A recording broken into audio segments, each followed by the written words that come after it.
इस मूवी की स्टार्टिंग में हमें बताया जाता है कि जापान के कुछ साइंटिस्ट ने गॉडजिला के आतंक से बचने के लिए एक गरुणा नाम का रोबोट बनाया है ताकि वो गॉडजिला को मार सके। लेकिन इस मशीन की ताकत भी गॉडजिला को हराने के लिए उतनी नहीं थी, इसलिए इन्होंने इससे भी कहीं ज्यादा ताकतवर रोबोट बनाया, जिसको इन्होंने 1991 में मिले किंग गिदोरा के अवशेषों का यूज करके दुनिया का सबसे पावरफुल रोबोट बनाया। पर ये रोबोट भी गॉडजिला को नहीं रोक पाया। जिसके बाद इन्होंने एक और पावरफुल रोबोट बनाया जिसका नाम था मेका गॉडजिला। अब इसके बाद हम आउकी नाम के बंदे को देखते हैं जो यूरी नाम की लड़की से मिलता है और उसे गरुणा रोबोट दिखाता है। दरअसल गाइस ये सब लोग रोबोट को बनाने में अलग अलग काम करते हैं और यहाँ पर जो यूरी नाम की लड़की है वो कंप्यूटर सेक्शन में होती है। तभी यहाँ पर आउकी उसे पटाने की कोशिश करता है, लेकिन तभी ये साइंटिस्ट उसे एक लेटर देता है जिसमें उसे फौरन जी फोर्स आने का ऑर्डर मिला होता है। जिसके बाद वो यहाँ से निकलकर जी फोर्स पहुंचता है और जी फोर्स का हेड आउकी को काफी सुनाता है क्योंकि रोबोट को चलाने के लिए उसे भी चुना गया था, लेकिन वो बस उड़ने वाले डायनासोर्स की रिसर्च में ही खोया रहता है। अब इसके बाद आउकी की ट्रेनिंग चालू हो जाती है। तभी जी फोर्स का हेड गॉडजिला पर हमला करने से पहले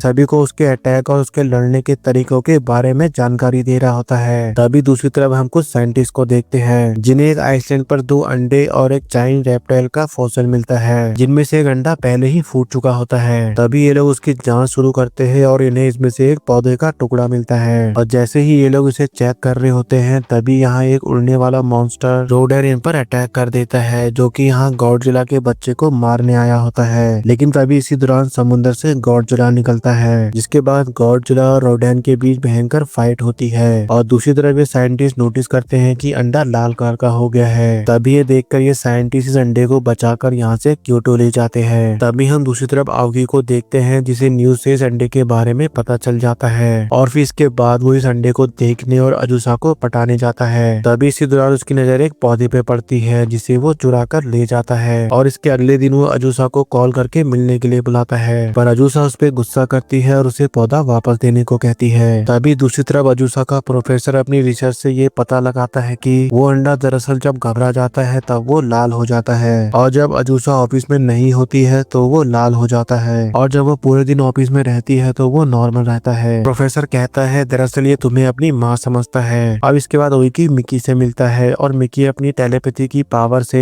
इस पौधे में से कुछ साउंड को महसूस करती है जिसे वो समझ नहीं पा रही होती है, इसलिए वो इस साउंड को समझने के लिए एक लैब में जाती है जहाँ कुछ बच्चे अपनी टेलीपैथी की पावर से इस पौधे के साउंड को समझ लेते हैं। अब इसके बाद आउकी प्रोफेसर से मिलता है और उसे उस पौधे से निकले साउंड को सुनाता है जो उसने उन बच्चों और कंप्यूटर की मदद से रिकॉर्ड कर लिया था। तभी इस दौरान इस साउंड को सुनते ही अंडे में हलचल होने लगती है जिससे वो अंडा फूट जाता है और उसमें से गॉडजिला का बच्चा बाहर निकलता है, जिसे देखकर सभी लोग हैरान हो जाते हैं। तभी इसी दौरान मिकी टेलीपैथी की पावर से सबको बताती है कि गॉडजिला अपने बच्चे को लेने आ रहा है। अब इसके बाद हम गॉडजिला को देखते हैं जो पूरे जापान में तबाही मचा देता है, जिसे देखकर साइंटिस्ट मेगा गॉडजिला को गॉडजिला से लड़ने के लिए भेज देते हैं, जिसमें शुरुआती लड़ाई में मेगा गॉडजिला अपनी मेगा बस्टर बीम और बाकी सारे अटैक से गॉडजिला पर भारी पड़ता है, लेकिन गॉडजिला की न्यूक्लियर एनर्जी रोबोट के सिस्टम को ओवरहीट कर देती है और मेगा गॉडजिला यहाँ पर गॉडजिला से हार जाता है। जिसके बाद ये लोग टैंक और फाइटर प्लेन से भी गॉडजिला पर हमला करते हैं, लेकिन गॉडजिला सबको एक एक करके खत्म कर देता है और अपने बच्चे की तरफ बढ़ता जाता है, जिसे देखकर ये लोग बच्चे को अंडरग्राउंड में छुपा देते हैं। मगर ये लोग जिस बिल्डिंग में होते हैं गॉडजिला वहां आकर उन पर हमला कर देता है, जिसमें ये लोग जमीन के अंदर होने की वजह से बच जाते हैं। तभी हम इस बच्चे को देखते हैं जो डरने लगता है और अजूसा उसे शांत करती है, जिसके बाद गॉडजिला शहर छोड़कर चला जाता है। अब इसके बाद जी फोर्स वाले गॉडजिला को खत्म करने के लिए उसके बच्चे की जांच करते हैं और उन्हें पता चलता है कि गॉडजिला के पास दरअसल 2 ब्रेन है, जिसमें से एक ब्रेन उसके कमर के पास होता है। अगर वो लोग उस ब्रेन पर हमला करेंगे तो वो मर सकता है। अब इसके बाद ये लोग प्लान बनाते हैं और आउकी उनसे कहता है उन्हें मेगा गॉडजिला और उनका नया सिम गरुणा को भी मिला देना चाहिए। अब ये आइडिया इनको काफी पसंद आता है और ये लोग इस पर काम करना शुरू कर देते हैं। इसके बाद ये लोग गॉडजिला को मारने के लिए बेबी गॉडजिला को एक चारे की तरह यूज करते हैं, जिसमें ये अजूसा और बेबी गॉडजिला को एक कंटेनर में बैठाकर खाली जगह के लिए भेज देते हैं। और तभी इसी दौरान हम घायल रोडान को भी देखते हैं जो अभी भी जिंदा होता है। तभी वो इसी दौरान बेबी गॉडजिला को महसूस करता है, जिसके बाद वो इस बेबी गॉडजिला वाले कंटेनर को उठा के यहाँ से दूर ले जाता है, जिसे देखकर ये लोग अपने मेगा गॉडजिला को तैयार करके रोडान को रोकने के लिए उसको भेज देते हैं। तभी आउकी आगे जाकर रोडान पर हमला करता है और उसे कंटेनर से दूर ले जाता है। जिसके बाद मेगा गॉडजिला और रोडान के बीच लड़ाई होती है, जिसमें मेगा गॉडजिला पर जब रोडान अपनी पावरफुल एनर्जी ब्रेथ से अटैक करता है तो उसकी हीट इतनी काफी हार्ड होती है कि जिसे ये रोबोट एब्जॉर्ब करके उसकी हीट को उसी पर ही अटैक कर देता है, जिससे रोडान अधमरा हो जाता है। तभी दूसरी तरफ बेबी गॉडजिला और अजूसर भी कंटेनर से बाहर निकल जाते हैं, जिसके बाद यहाँ गॉडजिला की एंट्री होती है और फिर इसके बाद मेगा गॉडजिला और गॉडजिला के बीच भयंकर फाइट होती है, जिसमें मेगा गॉडजिला पहले हारने लगता है, पर तभी आओकी गरुणा को मेगा गॉडजिला से लिंक कर देता है। जिसके बाद ये लोग गॉडजिला पर भारी पड़ते हैं और उसे घायल करके उसके सेकंड ब्रेन को तबाह कर देते हैं, जिससे गॉडजिला पैरालाइज होकर नीचे गिर जाता है। जिसके बाद ये लोग उसे खत्म करने के लिए उस पर एक फाइनल अटैक करते हैं, लेकिन तभी यहाँ रोडान आता है और गॉडजिला की पीठ पर बैठ जाता है। जिसके बाद वो अपना सेक्रीफाइस करते हुए अपनी सारी एनर्जी को गॉडजिला के अंदर ट्रांसफॉर्म करके खत्म हो जाता है और रोडान के इस बलिदान से गॉडजिला को एक नई पावर मिल जाती है, जिससे वो काफी ज्यादा ताकतवर हो जाता है। जिसके बाद मिकी अपनी पावर से देखती है कि गॉडजिला का सेकंड ब्रेन फिर से हील हो गया है, जिसे देखकर ये सभी लोग चौंक जाते हैं। तभी हम गॉडजिला को देखते हैं जो अपनी इस नई ताकत के साथ एक ही झटके में सुपर मेगा गॉडजिला को पिघला देता है और गॉडजिला के इस पावरफुल हमले से ये सभी लोग बच निकलते हैं। तभी गॉडजिला अपनी बेबी के पास जाता है, पर बेबी उसे देखकर डर के मारे छुप जाता है। तभी मिकी बेबी गॉडजिला से टेलीपैथी के जरिए बात करती है और उसे समझाती है कि गॉडजिला के साथ ही वो सेव रहेगा, वही उसका घर है। अब ये सुनकर बेबी गॉडजिला बाहर आता है और गॉडजिला के साथ समुद्र में चला जाता है और दूसरी तरफ इंसान भी समझ जाते हैं कि नेचर को साइंस से कंट्रोल नहीं किया जा सकता। और इसी के साथ हमारी आज की ये मूवी भी यहीं पे एंड होती है।